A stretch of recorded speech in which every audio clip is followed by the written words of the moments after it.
What is going on, my goblins and ghouls? As always, I'm your host, Lucky, and welcome once again to the Spooky Lounge. Today, we have the episode 4 review of Welcome to Derry. Obviously, we're moving on a weekly basis, episodic reviews. So if you guys haven't seen some of our other reviews of previous episodes, go ahead and check those out as we are going episode by episode here. But before we get started, if you guys love spooky or sinister content just like this, click that bell to be notified anytime we post a video. Like the video, share the video, and subscribe and join the Spooky Lounge community today. Let's get into it, guys. Episode 4 of Welcome to Derry. This one was kind of interesting in a way. At the end of episode 3, as DP so elegantly expressed in his episode 3 review, we see that there's a character that is kind of tied into the Shining universe, and he is basically a dream walker. If you haven't seen The Shining or Doctor Sleep, go back and watch those and you'll understand kind of what his powers are. He's a bit of a psychic. He can go into people's thoughts and memories and basically get information from them. So we understand now that he is one of them. He is also combating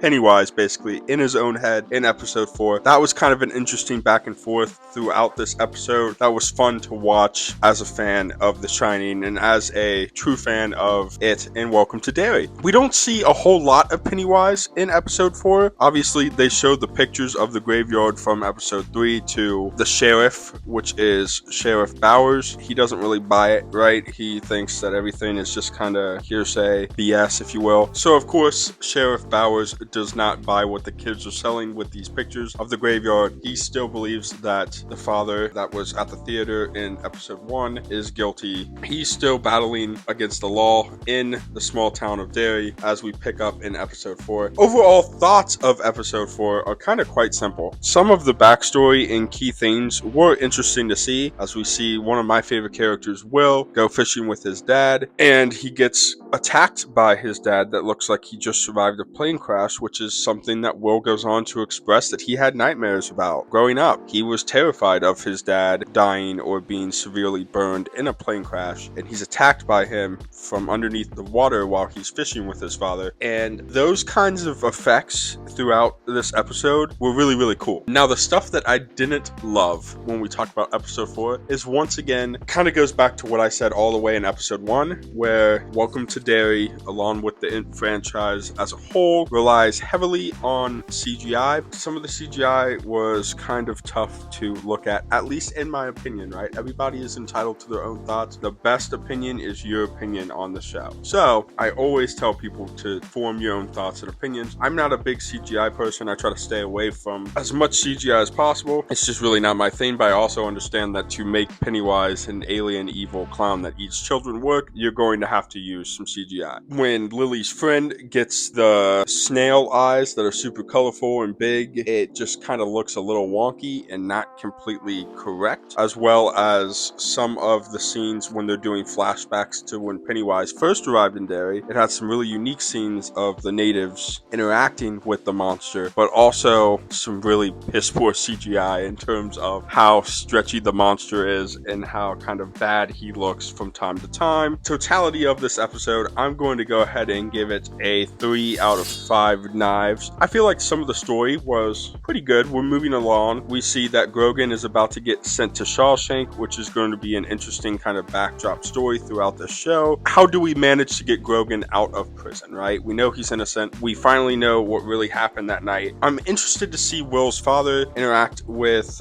the military, also interact with the character from The Shining. That's going to be really interesting to kind of see how the dad fits into this. He obviously believes his son Will in terms of there is something seriously sinister going on in Derry, and he wants to get to the bottom of it, as does everybody else. I did love the ending scene as well of the house that we saw in the first It movie, and that is basically where the pieces of the star, if you will, or like the totems, is located in the house. That's really kind of interesting to see. That's why Pennywise is so tied to that house to begin with, because that's kind of like the center pool of why he's there and why he's trapped. trap in Derry. Overall, guys, got some decent backstory. We'll see where it goes from here. I would like a little less use of CGI and a little bit more kills and kind of creature-esque things. While it was fun, it just didn't really hold up in terms of the visuals for me. Without further ado, I want to hear from what you guys have to say about episode 4 of Welcome to Derry. Do you guys like it, love it, hate it? Let me know down in the comments below. I'm really excited to be able to share this with you guys. I'm a big Stephen King fan. I do enjoy Pennywise the Dancing Clown. I know DP is our residential It fan, but I love the It series as well. So I want to hear from everyone. What's your thoughts on episode 4? Leave a comment down below. And remember to de-stress, progress, give your mind a rest, and I will see you guys at the lounge in the next one.